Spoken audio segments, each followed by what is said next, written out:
Hello, we are St. Elmo's Fire. Today I wanted to talk about metaphor. One metaphor that I ran into recently is called the spoon theory. It's basically a metaphor for people who have chronic pain disorders.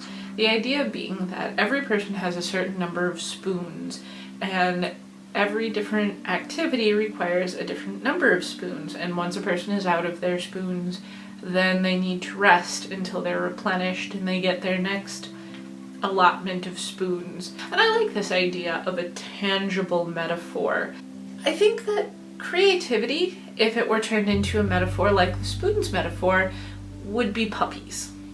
I mean, really, I try and work puppies into everything, but specifically this, I think, really fits well. You think about a creative endeavor like writing or painting or video making or any of those things. It requires attention, it requires nurturing to get bigger and better and wonderful. It's a lot of fun and sometimes it's a headache, and all around it's a pretty good thing to have. Having one puppy, one creative endeavor is awesome. It brings a lot of joy to your life, a lot of light to your life. Maybe you want a second puppy, and two puppies can be twice as good as one. I mean, you think about it, they'll play with each other, they complement each other, they make each other better, they make you better, they make you happy. You have two hands so you can scratch two puppy heads at the same time. What if you get 3 puppies?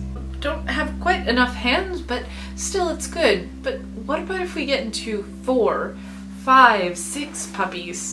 I mean, I love puppies, but that's too many.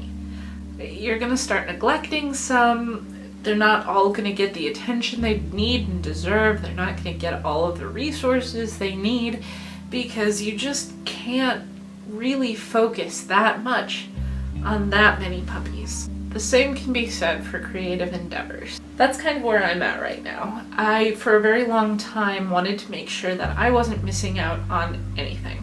I didn't know what my true passion was. I mean, I've always loved writing. That's like since day one when I learned what words were. I went to school for it. I've done it pretty consistently across all aspects. So that is one puppy that I am certain about.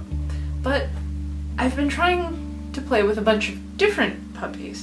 Video making, language learning. Suddenly, I find myself buried in puppies.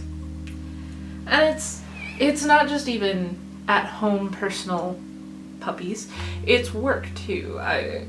This new job I have, I'm stepping a bit outside my comfort zone.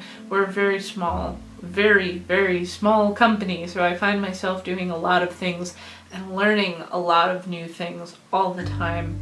And while I'm learning to leave my work's creative puppies at work, it's still draining. It still takes a lot of energy. It still takes a lot of my resources. I've been having a lot of creative paralysis lately because I have so many options and so many things I want to work on, and I'm not doing any of them. And so I need to cull a few of these things back. And I've already been starting to in my personal life, but one of the biggest and one of the hardest puppies to let go of is going to be this channel. I've decided, and I've informed the rest of the We Are St. Elmo's Fire video on screen team that this will be my last video, and that at this time I need to focus on some of my other puppies, and I think it's not fair. I think I haven't been fair to the channel. I haven't been giving it as much energy as it deserves, and so at this time I'm going to be moving forward and moving on. That doesn't mean that I'm never coming back. I do still want to come back and chime in from time to time, but at this point I need to pull it back a little bit. So I want to thank you guys for letting me be a part of this community. I look forward to continuing to be a part of the community. I might not be the biggest commenter, but believe me, I will be lurking and watching the videos as I have for a couple of years now. So I want to thank you guys so much for all the opportunities you've afforded me. And as always, don't forget to be awesome. It's been a pleasure and an honor.